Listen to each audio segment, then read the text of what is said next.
Akkam jirtu barattoota? Nagaa keessanii jechaa kun chaanaalii barnoota herreegaaf saayinsii waliigalaa yookiin saayinsii uumamaa isa jennu qabatee isinii dhiyeessaa jira. Qabiyyee keenya yookiin immoo barnoonni keenya kan guyyaa har'aa saayinsii waliigalaa kan kutaa torbaffaati. Barnoota saayinsii waliigalaa kutaa torbaffaa boqonnaa lamarraa kana dura eegallee viidiyoo yeroo garaagaraatti hanga paartii afurii yookiin barannoo afuriitti waliin ilaallee jirra. Boqonnaa lammaffaa kanneen jalattis mata dureewwan garaagaraatu jira. Mata dureewwan jiran kana keessayyis mata dureewwan boqonnaa lammaffaa jiran kana keessa amaloota fi uumama maatarii, amaloota fiizikaalaa fi keemikaala maatarii, wantoota ramaduu isa jedhu kana yeroo darbe viidiyoowwan garaagaraa keessatti hojjannee jirra. Guyyaa har'aa kan ilaallu immoo 2.4 jijjiiramoota naannoo keenyaa isa jedhu waliin ilaalla jechuudha.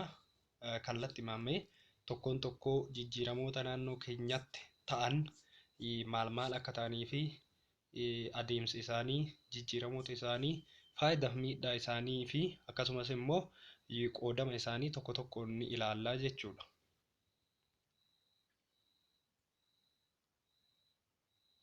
Egaa xumura qabiyyee kanaa booddee yookiin immoo erga mata duree kana barattanii xumurtanii booddee qabxiileen ijoon isin qabachuu qabdan as keessatti jijjiiramoota naannoo kan jedhu kana keessatti wantoonni nuti irratti gadi qabnee ilaallu booddee kan isin hubachuu qabdan tokko jijjiiramoonni naannoo keenyatti yookiin wantoonni naannoo keenyatti jijjiiramanii qoodama qabu. Qoodamni isaanii sunniin eenyufa'a? Fakkeenyaaf akka jijjiirama fiizikaalaa fi keemikaalaa kan jennuuntu jira. Maalummaa isaanii fi fakkeenya isaanii ibsuu danda'uu qabdu. Garaagarummaa jijjiiramoota fiizikaalaa fi keemikaalaa gidduu jiru maal akka ta'e sirriitti adda baasuu qabdu. Jijjiiramoota keemikaalaa fi fiizikaalaa wantoonni naannoo keenyatti argaman sana yaaluudhaan wanti suni jijjiirama fiizikaalaa fi keemikaalaa kana mirkaneeffachuu irratti sadarkaa miidhaa hin qaqqabsiifnanii jechuudha.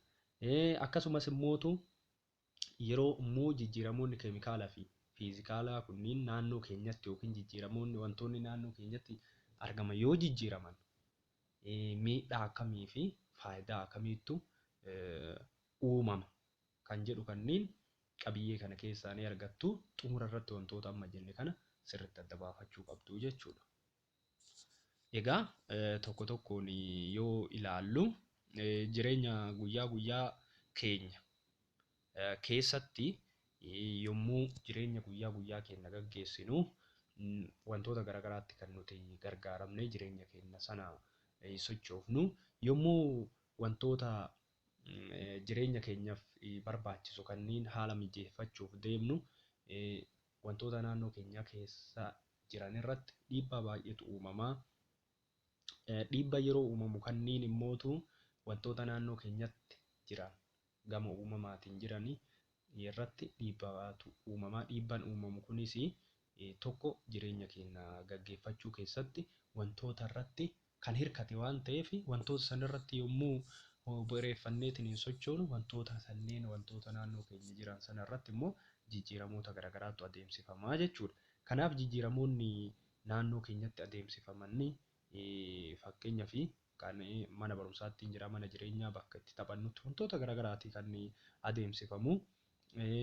Wantoonni adeemsifamu kun illee mootu maaliif jijjiirama keenya keessatti wantoota nu gargaaranii isaan sunniin immoo wantoota si'a tokko yommuu itti fayyadamne achumaan dhabamu jiraachuu danda'a. Wantoota haaromuu kunniin immootu jiraachuu danda'a. Haaromuu yoo jennu wantoota deebi'aniitiin bakka bu'an jechuudha. Amma irraa fayyadamne yeroo biraallee yeroo dheeraa kan turtii yeroo dheeraa keessas kan itti fayyadamnu kan immoo si'uma tokko wantoota tokko itti fayyadamne tumaan achi booddee imaan dhabamanis ni jiru jechuudha. Jijjiiramoota akkanaa kanneen deema. Hundaafuu maal akka ta'an tokkoon tokkoo isaa ni ilaalla. As keessatti jijjiiramoonni naannoo keenyatti gaggeeffaman jedha asirraa yoo kaanu gaggeeffaman kanneen wantoota naannoo keenya irratti jijjiiramoota gosoota adda addaa fiduu. Jijjiiramoonni tokko tokko duubatti deebi'an kan haaroman jechuudha. Kan biroo immoo kan duubatti hin deebine ni jiru. Fakkeenyaaf gubachuu waraqaa yoo jennu waraqama naannoo keenyatti argaman yoo kan gubnu taate gubateera, duubatti wanni inni deebi'u hin jiru. Jijjiiramoonni duubatti deebi'oo ta'an immoo akka jijjiiramoota bocaa. Jijjiiramoota bocaa yoo jennu immoo boca wantichaa sana irratti kan hundaa'u jechuudha.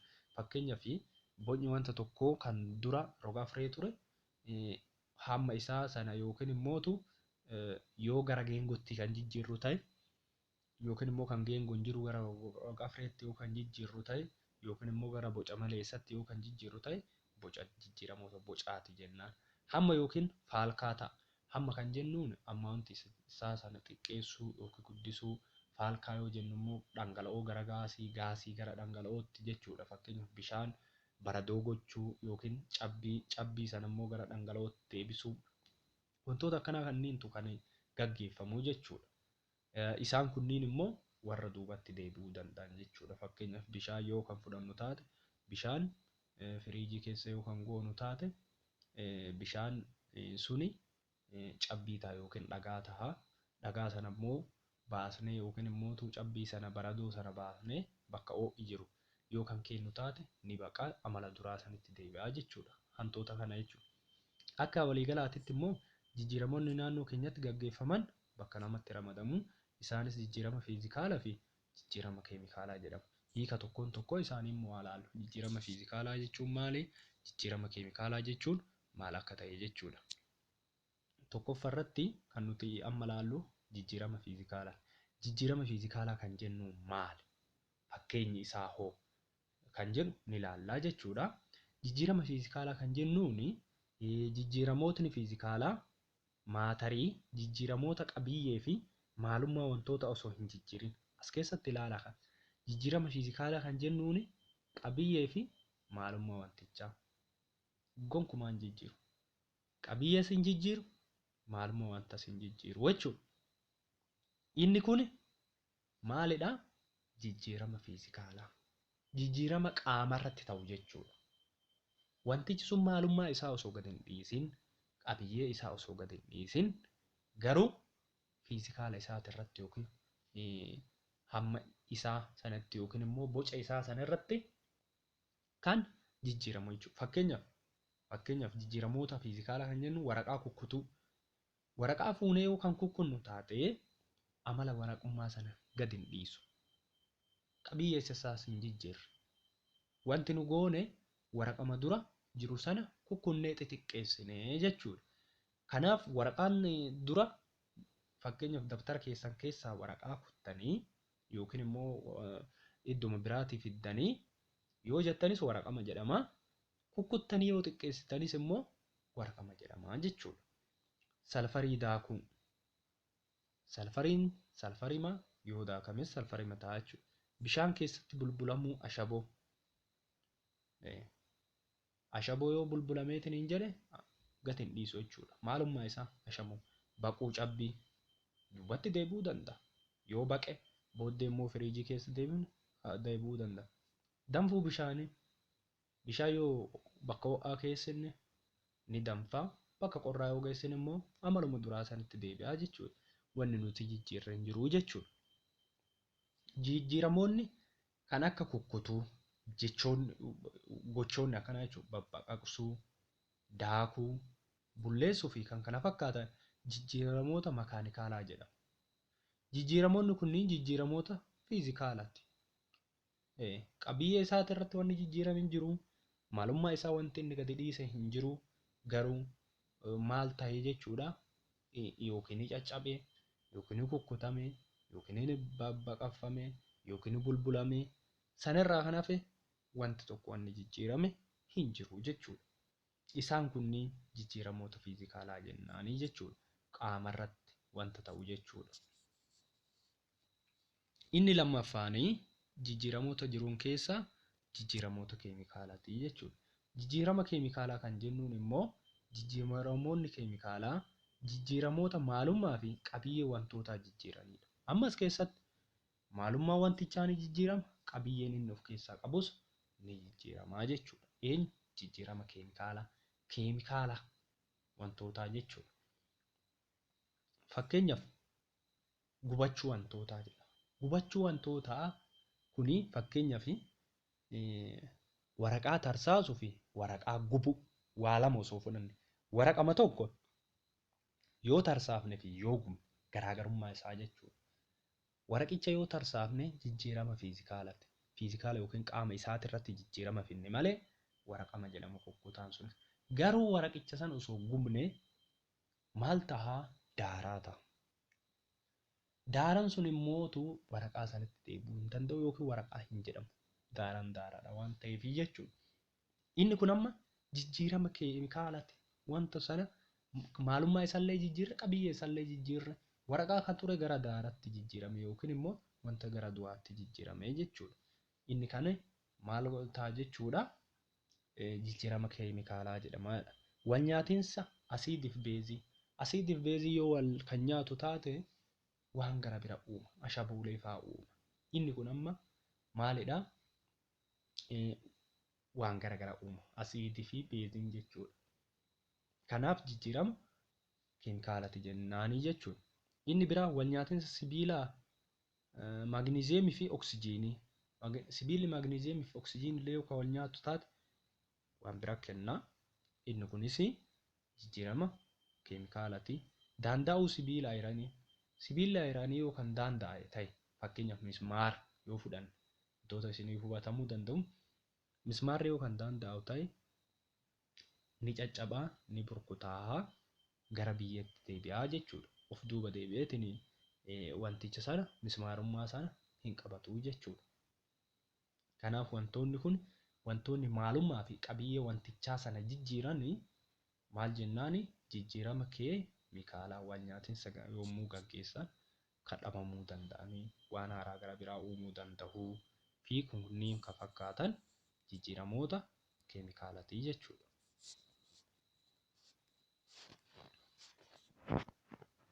Inni biraa asitti jijjiiramoonni fiizikaalaa fi keemikaalaa jireenya guyyaa guyyaa keenya keessatti faayidaa hin bu'amne qabu jedha. Faayidaa baay'ee akka qabanidha jechuudha. As keessatti kan inni kaahu jijjiiramoonni fiizikaalaa bocaaf hamma wantootaa jijjiiruun meeshaalee adda addaa tolchuu keessatti gahee guddaa qabu. Jijjiirama fiizikaalaa kan jennuun kan maalummaaf qabiyyee wantichaa osoo hin jijjiiramin akkasumatti jiru jechuudha. Kun hawaasa naannoo yookiin immoo jireenya keenya keessatti maaliif gargaara? Jijjiiramni fiizikaalaa.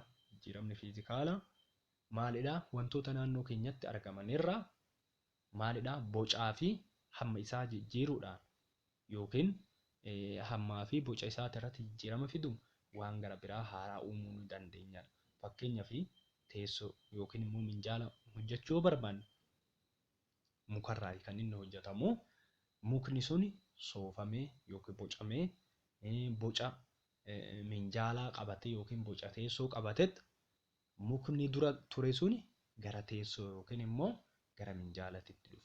Teessoo minjaalichi sun immoo amala mukummaa isaa gadi hin dhiifne. Garuu maal ta'e maqama qofa jijjiirate jechuudha. Teessuma ta'ee jechuudha.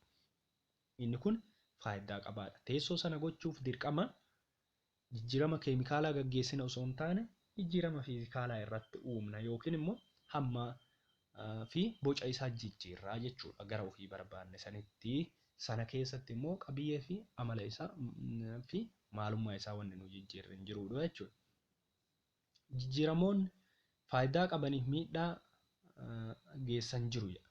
Bakka jijjiiramni kan miidhaa geessu jira kan faayidaa geessu jechuudha. Jijjiiramoonni fiizikaalaa keessaa bulbuluu fi jijjiiramoota keemikaalaa keessaa immoo farmeeteeshinii fi nyaata bilcheessuun jireenya guyyaa guyyaa keessatti itti fayyadamna. Fakkeenyaaf jireenya guyyaa guyyaa keenya keessatti kan fiizikaalaa keessaa baay'inaan bulbuluu irra deddeebinee itti fayyadamna. Kan keemikaalaa keessaa immoo farmeeteeshinii fi nyaata bilcheessuu keessatti baay'ee itti gargaaramna jechuudha. Deddeebinee kan itti gargaaramnu jechuudha. Jijjiiramoonni fiizikaalaa kan akka dhangala'uu zaayitaa kunillee amma jijjiirama fiizikaalaati. Dhangala'uun caccabuun foddaa yoo caccabe jijjiiramoota keemikaalaa kanneen akka daandaa'uu qottoo kun immoo kan keemikaalati. Daandaa'uu qottoo yoo daandi'aa, alaa'uu nyaataa nyaanni yoo alaa'e, dhangaggaa'uu aannanii aannan yoo dhangaggaa'e fi kan kana fakkaatan jireenya guyyaa guyyaa keenya keessatti kan adeemsifamanii fi kanneen miidhaa geessisanidha. Qottoo yoo daanda'e miidhaa geessisuu danda'a. Maaliif akka tasaa tahee miidhaa namarraa yoo kan gahu taate dhiibbaa qabaachuu danda'a. Alaa'uun nyaatas akkasuma dhangaggaa'uun aannanii kunis dhiibbaa fidaa jechuudha. Keessattuu daandaa'uun qottoon daanda'e yoo kan nama muru taate, mismaarri daanda'e yoo kan nama waraanu taate yeroon yaalamuu mana yaalaa deemuun gaarii ta'a jechuudha. Dhiibbaa fida. Maaliif daandaa'uun isaa sun jechuudha. Inni itti aanu immoo gabatee keessatti garaagarummaa jijjiiramoota kana lamaanii, jijjiiramoonni kun lamaan garaagarummaa isaaniitii jechuudha. Kan amma kana ilaalle kana keessatti faayidaa fi miidhaa isaati kan inni jiru jechuudha. Asuma keessatti gabatee keessatti tokko isaatiin yoo ilaallu jijjiirama fiizikaalaa jira, jijjiirama keemikaalaa jira. Fakkeenyaaf tokkoffaa irratti jijjiirama keemikaalaa keessaa jijjiirama amaloota fiizikaalaa kanneen akka hammaa, bocaa fi faalkaa argisiisa. Jijjiiramni fiizikaalaa kan wantoota irratti kan adeemsifamu hamma wantichaa ni jijjiira, boca wantichaa ni jijjiira, faalkaa ni jijjiira. Maaliin jijjiiru garuu qabiyyeef maalummaa isaa jijjiiruu hin danda'u jechuudha. Kan keemikaalaa immoo amaloota keemikaalaa, jijjiirama amala fiizikaalaa fi amaloota keemikaalaa agarsiisa jedha. Kana sitti agarsiisu jechuudha. Kan fiizikaala illee irratti raawwatuu danda'a. Fiizikaalaa cinaa immoo kan keemikaalaa waan haaraa gara biraatu uumamaa jechuudha. Jijjiiramni fiizikaalaa annisama xiqqaan gaggeeffama. Waan baay'ee hin barbaachisu. Waraqaa kukkutuun humna baay'ee hin barbaachisu. Waraqaa tarsaasuun humna baay'ee hin barbaachisu. Annisa baay'ee hin barbaachisu jechuudha. Garuu jijjiirama keemikaalaa kan jedhu kun annisaa baay'ee barbaachisa. Wanyaati isa gaggeessa waan ta'eef jechuudha. Sadaffaa irratti immoo wanti haaraan hin uumamu. Jijjiirama fiizikaalaa keessatti wanni haaraan uumamu hin jiru. Waraqaa tarsaasuu keessatti wanni haaraan uumamu hin jiru. Bishaan cabbii gochuu keessatti wanni haaraan uumamu hin jiru. Amaluma bishaanimmaa sana itti fufaa jechuudha. Jijjiirama keemikaalaa keessatti garuu wanni haaraatu uumama. Fakkeenyaaf waraqaa gubuun amma jijjiirama keemikaalaati. Waraqaa sana yoo gubnu daaratu uumamaa. Daaraan sun immoo waan haaraa gara biraatii jechuudha. Afuraffaa irratti immoo salphatti ho'isuun yookiin qorrisiisuun gara boodatti deebisuun ni danda'ama jedha. Eenyu jijjiirama fiizikaalaa. Fakkeenyaaf bishaan yoo kan fudhannu taate bishaan qorraa yookiin immoo baradoo kan ture bakka ho'aa qabu yoo kenne dhangala'ootti jijjiirama. Dhangala'icha sana immoo ni ho'aa yoo ta'e fuunee firiijii keessa yookiin immoo bakka qabbanaa'aa kan kennu taate gara cabbiitti deebi'uu danda'a jechuudha. Duraa duubatti oofuu dandeenya jechuudha. Fakkeenyaaf dhangala'oo yoo fudhanne jechuudha. Inni keemikaalaa immoo salphatti gara boodatti deebi'uun hin danda'amu. Waraqaa fakkeenya yoo fudhanne bifuma salphaa ta'e waraqaa takkaa gubne yoo ta'e deebi'uu hin danda'u. Kibriitaa fudhannu. Kibriinni si'a tokko yoo qabsiifame mataan isaa sun ni bobaha. Sana booddee mukichi ni gatama malee waan deebi'ee tajaajila kennuu miti jechuudha. Isaan kunniin jijjiiramoota keemikaalaati jechuudha. Shanaffaa irratti jijjiiramni ruquulee wantichaa irratti hin uumamu. Ruquu wantichaa irratti gonkumaa hin uumamu jechuudha. Eenyu kan fiizikaalaa. Kan keemikaalaa immoo ruquulee wantichaa irratti ni uumama. Ruquu wantichaa jijjiiraa jechuudha. Eenyu kan keemikaalaa jechuudha. Isaan kunniin garaagarummaa jijjiiramoota fiizikaalaa fi keemikaalaa jechuudha. Inni itti aanu mata duree itti aanuun tokkoon ni ilaalla. Kan guyyaa irraa ilaalle waa'ee jijjiiramoota naannoo keenyatti adeemsifaman gabaabumatti kanneen jireenya guyyaa keenya yeroo gaggeessinutti wantoota naannoo keenyaatti argaman irratti dhiibbaa garaagaraa geessina. Dhiibbaan nuti geessinu kunis yookiin jijjiiramni nuti geessinu kun jireenya keenya fooyyeffachuuf jechuudha. Wantoota irratti kallattii lamaan innis jijjiirama keemikaalaa gaggeessuudha. Inni tokko immoo jijjiirama fiizikaalaati. jijjiiramoota fiizikaalaa kan jennuun kan maalummaa fi qabiyyee wantichaa osoo hin jijjiiramin wantoota irratti adeemsifamu. Fakkeenyaaf akka tarsaasuu, babbaqaqsuu, cabbii kunniin jijjiiramoota fiizikaalaati. Hammuma wantichaati irratti kan inni jijjiiramu jechuudha, yookiin waan akka bocaa kanneen kan jijjiiramu jechuudha. Jijjiirama keemikaalaa kan jennuun immoo waan gara biraa haaratu uumamaa, maalummaa wantichaas ni jijjiiramaa, qabiyyee wantichaas ni jijjiiramaa jechuudha. Eenyu irratti? Jijjiirama keemikaalaa keessatti jechuudha. Ta'us garuu jijjiiramoonni fiizikaalaa fi keemikaalaa naannoo keenyatti uumamanii jireenya keenya kan guyyaa guyyaa keessatti akkuma faayidaa qaban miidhaas ni qabu. Isaan sana tokkoon tokkoo isaa waliin ilaallee jirra. Inni itti aanu immoo garaagarummaa isaaniiti. Garaagarummaa jijjiirama fiizikaalaa fi jijjiirama keemikaalaa bifa gabatee kana keessatti tokko tokkoon isaan ilaallee jirra. Kana fakkaata. Yeroo itti aanu paartii jahaffaadha. Paartii jahaffaa keessatti mata duree nu hafe maloota ittiin makoota addaan baasnu yookiin dhiillu isa jedhuun hanga walitti deebinutti galatoomaa isiniin jedha. Yaada yoo qabaattan koomentii irratti barreessuu ni dandeessu. Viidiyoo biraa immoo kan kana dura darban kan boqonnaa lammaffaa keessatti wal qabatan gama barnoota saayinsii waliigalaa fi akkasumas immoo herreegatiin jiru ilaaltanii walii daddabarsuun hordofuu ni dandeessu. Isa guyyaa har'aa kana fakkaata xumureen jira. Galatooma.